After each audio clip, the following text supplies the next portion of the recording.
You're listening to another episode of the Ana Vivo podcast. Thank you for your time.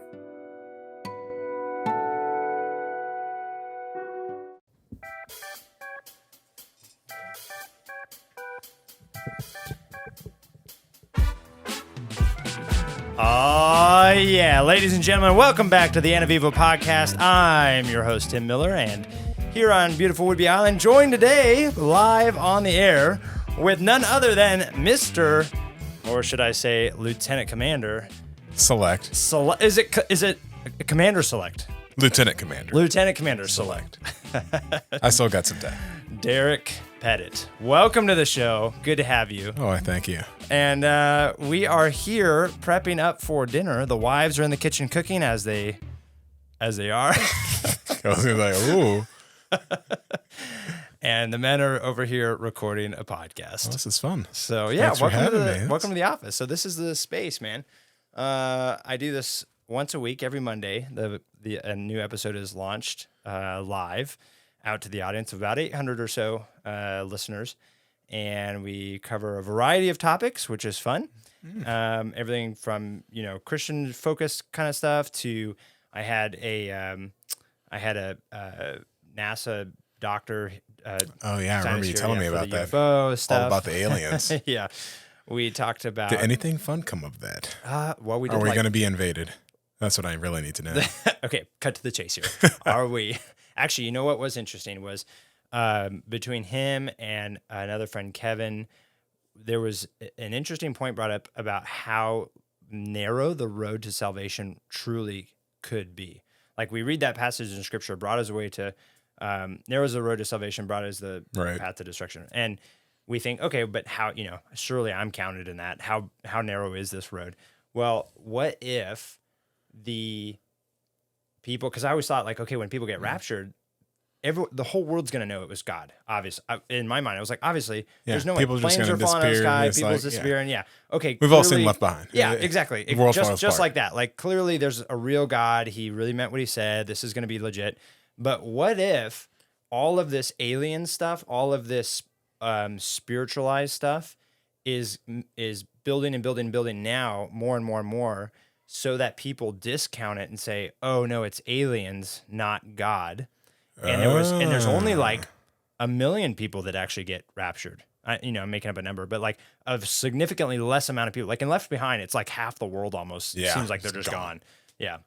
But what if it's really like, 10% of the world's population? So it's still a lot, but it's not so high that people can discount it and say, oh, it is aliens. I knew it. The aliens have come for us. Or something like that, right? Like spiritual warfare, demonic activity. And so they discount God altogether because they just assume it's extraterrestrial as opposed to Christianity. So that is an interesting take on it. Yeah. I was like, oh, now it makes me even more, like need to be right with God to make sure I'm on that.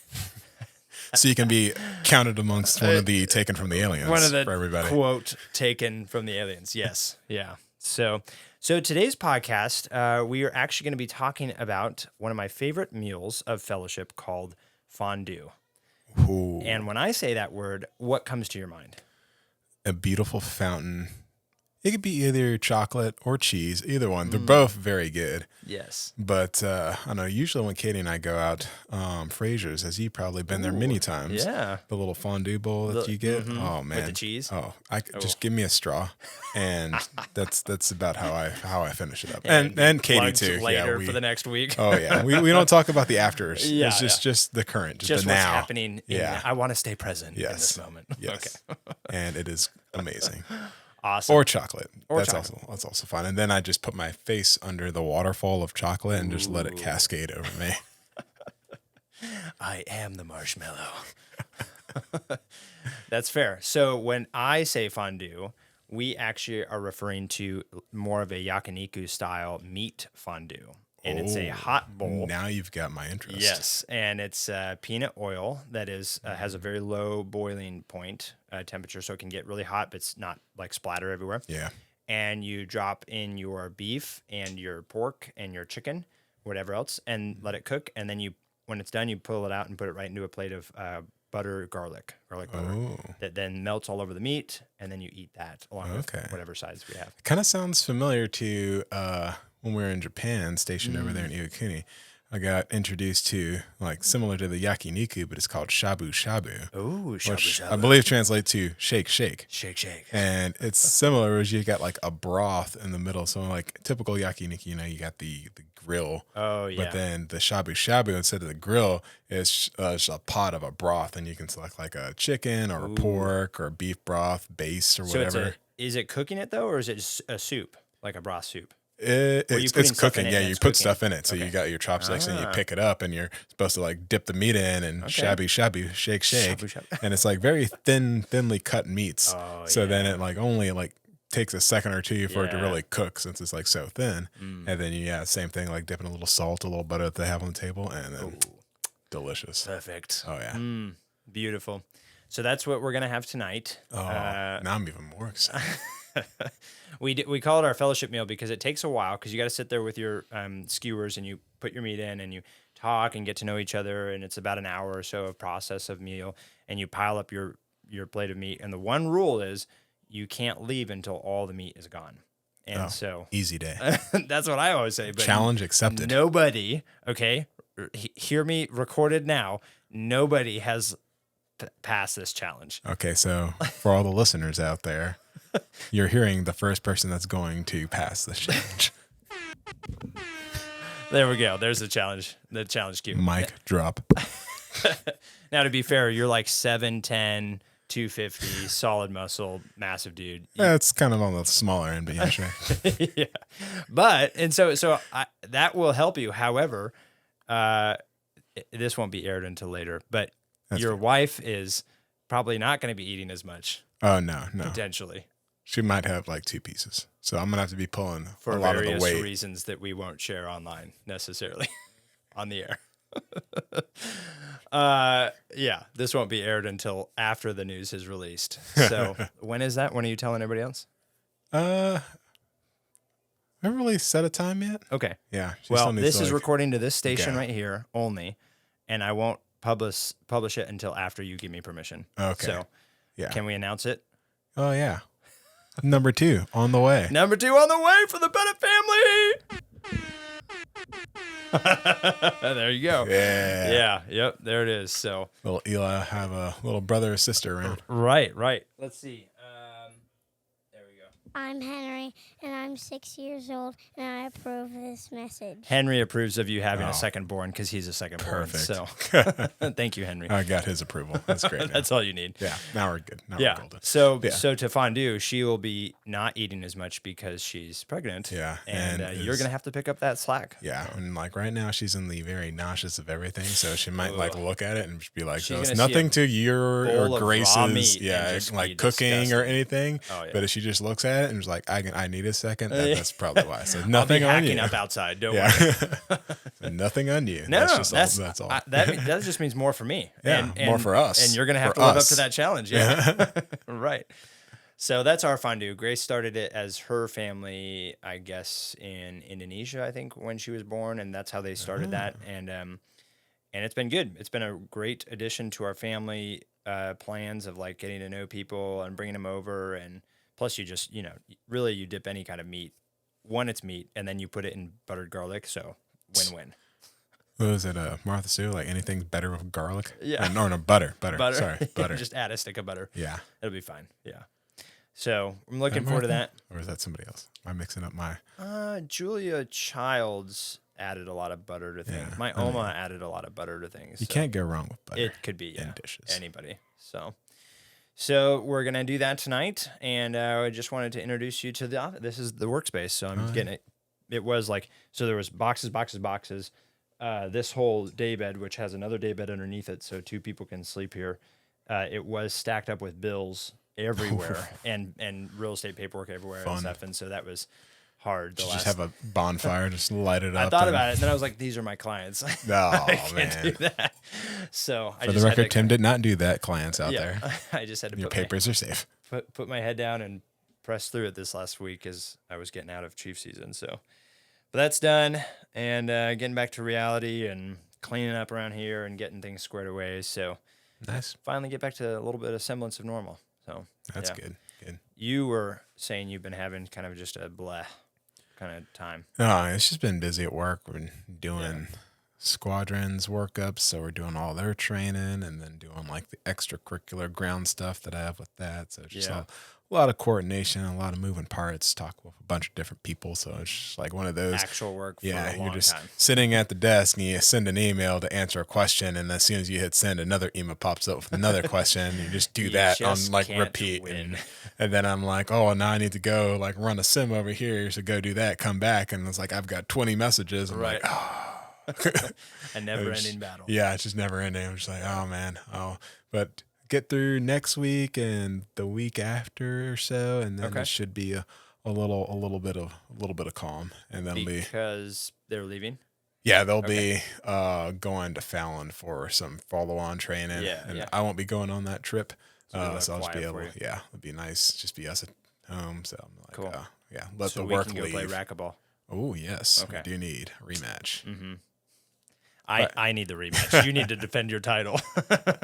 I could use a warm up. Yeah, you could use a good warm up. We should have done that this morning in preparation for getting our bellies warmed up. Yeah, for this. I actually went over to Tim's for the first time in his wood shop today. Oh, nice! It was awesome. Yes, I didn't realize it's a workshop. It's workshop. like his space that he has for woodworking is about the size of our house. I felt like I was like, oh my gosh, I could just live down here. Oh, he does. Yeah. See you, honey. Walks down the hill and he's there all day. I would do the same thing and got that set up. Oh, yeah. So we got to talking about refinishing our table that I. Ooh. So you've seen our table. The one you wanted to do. Yeah, I made fill those gaps and back in 2018, beginning of 2018. Okay. It's a really cool handmade like picnicky table. It looks like a Pinterest craft. Yeah, item. I think that's where I found the design specs for it. It's cool. It works. But but like none of the boards are plain, so they're kind of all warped. So you got like the cracks in it. And it's very rustic looking that way. That is true. The food but now it just one looks disgusting because there's like caked in who knows what. That's just like all in there. Eli spills a glass of milk and it's just dripping through the table onto the floor. With the Maggie's goldfish. Underneath, just like, I'm just like, oh. Maggie's the dog, not this younger sister. Yeah. Could be confusing. But could be for the audience. She thinks she's the younger sister. Right. The hairier version. Well, that'll be cool. So you're going to haul that thing down there and maybe go on one of his open shop days. No, I think we're just going to not even like scratch that wood that we have there and just like use the maple because like the stuff that it's made out of is just like the crappy whatever. So you're going to start all over. Yeah, but the nice thing is I can just remove the top from the base because the base is fine. Maybe just like sand it, refinish, touch it up some, and then just like redo the top of the table, and then I can just reattach it to the base, which is already complete. So it just makes it a lot easier of a project. So it's really just redoing a flat surface of wood. Plus, you get to be with Tim and and Katie maybe if she wants to do it. Yeah, so get to be a little better at woodworking and stuff. Yeah. Tim is really good. He knows his stuff. Oh, yeah. He helped me with my vessel. So nice. And we took first place. I don't know if I told you that. Oh, really? No. We had the Chief Pride Day, which apparently is this big deal. And it was out at Fort Casey one of the days during season. We had 900 Chiefs come up from between Everett, Bremerton, Bangor, Silver. What did I not say? The whole Kitsap region and Whidbey Island, and then they also brought all their selects. So there was about 600 selects, and everybody's vessel was up there for judging and display. Wow. And mine took first place out of all the selects. 900? Not 600. 600. 900 Chiefs, 600 or so selects. Wow. And took first place out of all the vessels up there, which was pretty amazing. Congrats. It was all Tim, the other Tim, because he's got this wood shop and amazing skill, and he guided me through the whole process. That's awesome. So it was really cool. So what did you win? Just a little plaque. Oh, nice. And I got harassed even worse the rest of the time because of course, nothing good is actually good during this season. No, you lose no matter what. Yeah, it's a lose-lose. But to be fair, I'm the only select at the NRC at the Reserve Center attached here, and so my vessel was my own. Then it was truly my own. There was no like partnering with another select to do a similar design or something. Yeah. And so they were harassing me for being an individual. Like, oh, you did it all. I did it with other chiefs. The whole thing was we collaborated on it. They helped me build it, size it, decide what we want to do.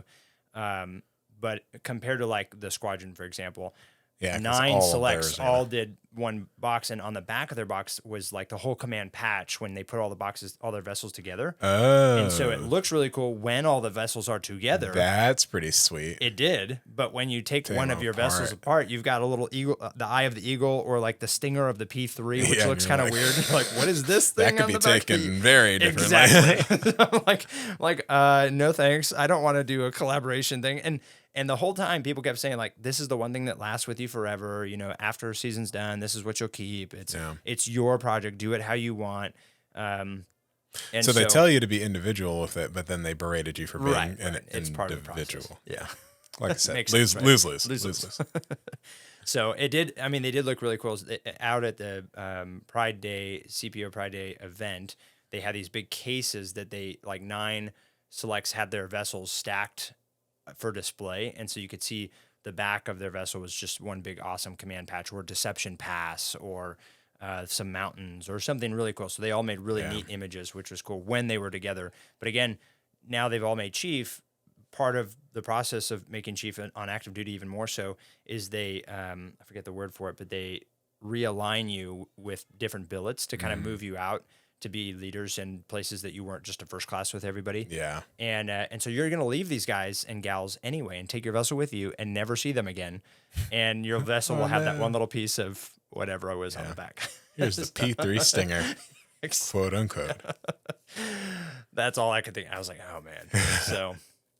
So it was all Tim, Tim's woodshop, his skill and guidance, and the other chiefs, my sponsors that came with me, Sarah and Janelle and Dennis, all came down to help and do a lot of sweet work with me. So. Yeah, this was the first kind of chief season that I've actually seen and kind of, I wouldn't say be a part of, because like our command didn't really have, we had 2 that actually pinned them, but like we just, it's like a very special command at the weapons schools. Like they're kind of instructors doing their instructor things, and the officers are like instructors doing our instructor things. So we're just kind of like together, but like we don't actually interact as much as we probably could or should. But like, no culture, no collaboration. Yeah, it's one of those like everybody's happy the way it is. And But because when I was stationed in Japan, like chief season was always on the boat and deployed, so we just saw them running around like on the boat. We didn't get to see all this stuff.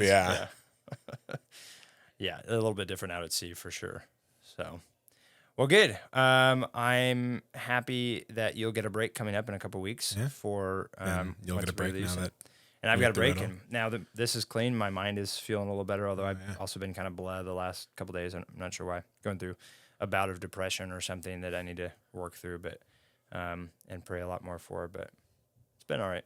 It's nice that the weather's helpful. So. Yeah, today was beautiful. Felt like summer. Yeah. It's like 70 degrees. I know. For all of you listening that have never been to Whidbey Island, come visit, because it is October, and beautiful, sunny. Beautiful and sunny. Yeah. So, can't beat it. I know. All right. Well, I believe the lovely ladies have some lovely food ready for us. So, do you want to end with a dad joke? Put you on the spot here. On the spot. Man. If you had asked me like earlier, I gotta think of one. The one that always comes to mind actually got me, and it's not it's gonna sound bad, but it got me banned from saying jokes because it was so bad. Oh no. We were on. Well, this is a safe space. So the backstory is Katie emailed me this joke while I was on deployment, because she knows like, oh, you guys always need jokes. She's like, I heard this joke. It's so bad. It's kind of funny. You should use it, but not really. And our CAG was in the flight. So we're sitting in the ready room and it got delayed. So somebody asked like, oh, does anybody have a joke? Oh, no. Crickets. Perfect I'm time. like, oh, well, look at this. Yeah, that's about what it sounded. So just like that. I broke the silence and I said, all right, I'm going to have to think about it so I just don't mess it up. That's okay. It's like the Nemo joke where you're, it was a mollusk, or was it more like a sea snail? And it's like, dude, you're not a funny clownfish for a clownfish. Oh, yeah. Oh, we just watched that. But it goes, what did Scar say to Simba during the stampede? Oh, no. That was a sad moment. This is a joke? Mufasa. Mufasa, like move faster. Yeah. Like I said, it's bad. It's bad. That hurts my childhood heart. So that was a scene that always lived with me of losing your dad. So everybody in the ready room was like, seriously? Our CAG just drops his head into his hands. He's like, I'm embarrassed for you. And they're like, you are no longer allowed to share jokes. That was bad. Like for dad level, that was bad. And I was like, oh. And you're all about ready to go to work and go to flying, and could be your last time seeing each other. That's how you ended on. So I told Kay, I was like, I'm never taking your advice for saying a joke. I love you, honey, but you're not a dad. No. The dad jokes will stay with us. Yeah. Oh, wow. Well, I appreciate you being on the air impromptu. You were a great co-host with me today. Thanks for having me on. This was fun. Yeah, anytime. And as my kids would say, Thanks for listening.